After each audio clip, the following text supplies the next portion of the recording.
नमस्कार, मैं सिद्धार्थ शुक्ला। भारतीय राजनीति की लड़ाई में हमेशा जहां राजनीति की लड़ाई किसान गरीब के आधार पर लड़ी जाती थी और राजनीतिक पार्टियां इसे ही हुकूम का इक्का समझते थे, लेकिन अब राजनीति के गलियारों में एक और अहम भूमिका जुड़ गई है। ये भूमिका है महिलाएं लगातार अलग अलग राज्यों में अनेक पार्टियों को जिताने में गेम चेंजर साबित हो रही है और अब हर राजनीतिक पार्टी मंच से खड़े होकर चिल्ला कर कह रही है कि ओ स्त्री रक्षा करना।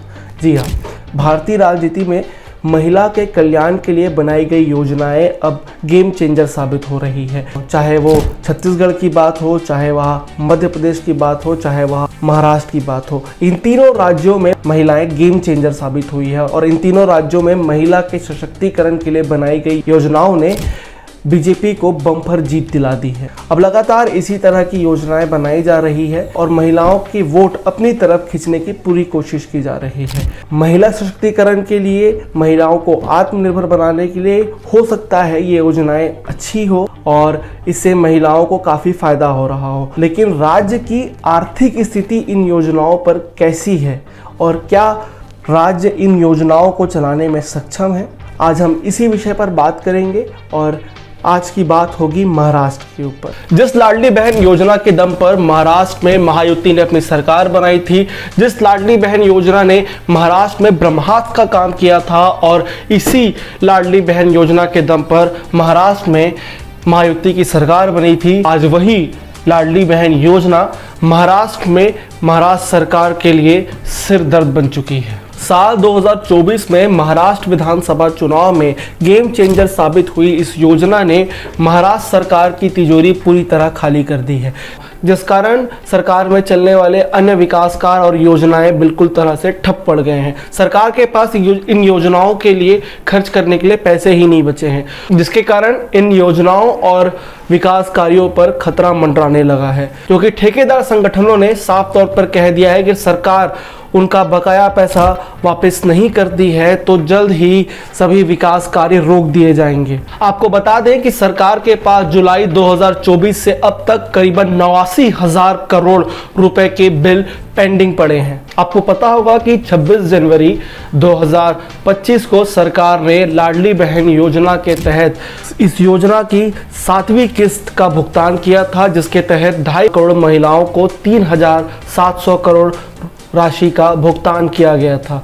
अब सरकार को 8वीं किस्त देनी है और आपको ये जान के हैरानी होगी कि सरकार के पास इस 8वीं किस्त को देने के लिए पैसे ही नहीं है। सरकार खुद इस पैसे के जुगाड़ में लगी हुई है।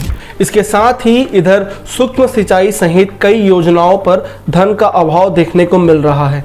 52 लाख से अधिक किसान सब्सिडी से वंचित हैं। वर्ष 2023-24 के लिए 716 करोड़ रुपए की सब्सिडी रोक दी है।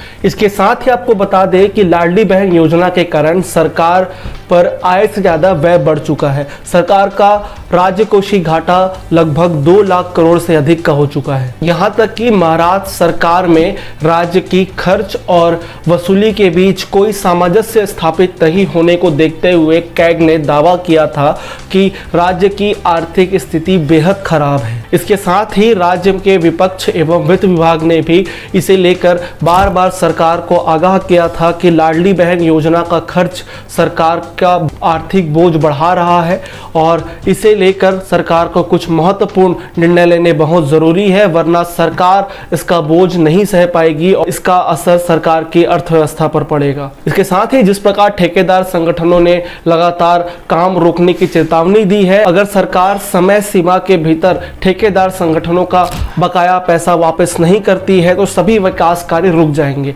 इस पूरी खबर को बताने का मकसद ये था कि महिला सशक्तिकरण के नाम पर या फिर किसी और योजना के नाम पर किसी भी समुदाय का क्यों ना भला होता हो, लेकिन उससे राज्य की आर्थिक स्थिति प्रभावित ना हो, ये सुनिश्चित करना बहुत ज़रूरी है। अगर लाडली बहन योजना का भार इसी तरह से बढ़ता रहा और सरकार का राज्यकोषीय घाटा लगातार बढ़ता रहा तो कहीं ऐसा ना हो कि महाराष्ट्र जो देश की आर्थिक नगरी कहलाती है वो अपना ये टैगलाइन ही उसे छोड़ना पड़े। तो आपके लिए पूरी खबर हम लेके आए थे। व्यायाम भारत में सिद्धार्थ शुक्ला, कैमरे के पीछे हमारे साथी शेखर शिपका है। और अगर आपको हमारी ये खबर अच्छी लगी हो तो हमारे चैनल को सब्सक्राइब करें और लगातार इसी तरह के नए अपडेट्स के लिए हमारे चैनल पर बने रहें।